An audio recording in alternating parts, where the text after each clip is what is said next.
As you know, we signed a deal and we balloted on a deal about a month ago, 6 weeks ago now, that these provisions we were all happy with. Subsequent to that, as you know, directly communicated to our line managers, there's been unambiguous messages that elements of that deal are now being reneged on and subverted by the executive team. Two of them are, and we'll all have had this experience in one way or another, the discretionary time that we all signed off on and management signed off on, and we're very well aware of the provisions that were stipulated in that deal that was circulated.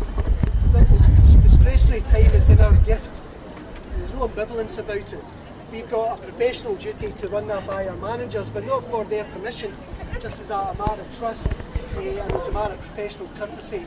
Secondly, you'll all know that the details of PowerPoint to line managers the other day stipulated that they had the latitude to timetable us for up to 30 hours face-to-face contact a week. Again, a clear breach and a subversion of the deal that we all signed off on and that you guys balloted for. So we're here today, again, to demonstrate. Maggie was out a moment ago to check on the numbers, to demonstrate to them, and our colleagues are doing the same at GLS, saying how that they are expected to, and it's their moral duty and responsibility to honour this deal, a deal that we've all signed off on.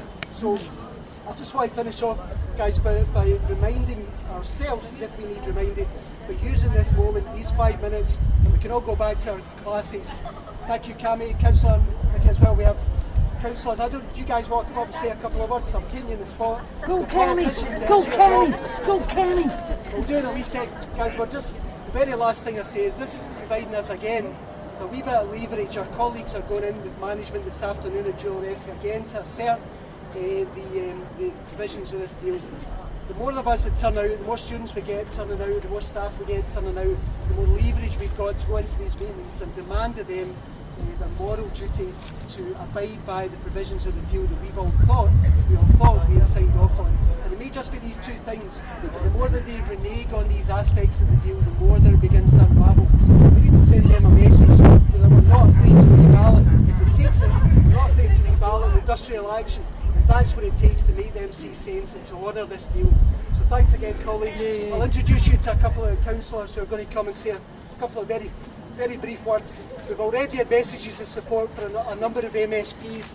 They have been writing to the board today, so the board are very well aware that the deal that they thought they had given licence to their management to sign off on being reneged on that same management. So thank you again, guys.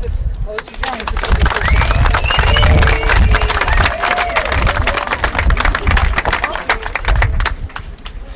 I'm Councillor Vicky Redpath, one of the two Labour councillors that's coming today, my colleague. When I'm not being a councillor, I'm a freelance adult tutor. So believe you me, I know exactly how valuable the work you do is. You have a real impact on people's lives. Next to housing, education is the most important thing that we can give to people. It should be treated, what you do, should be treated with respect and honour, and it shouldn't, when you agree to something, you should be respected, and that agreement should be stuck to. That's why I'm here today, to show my support to you.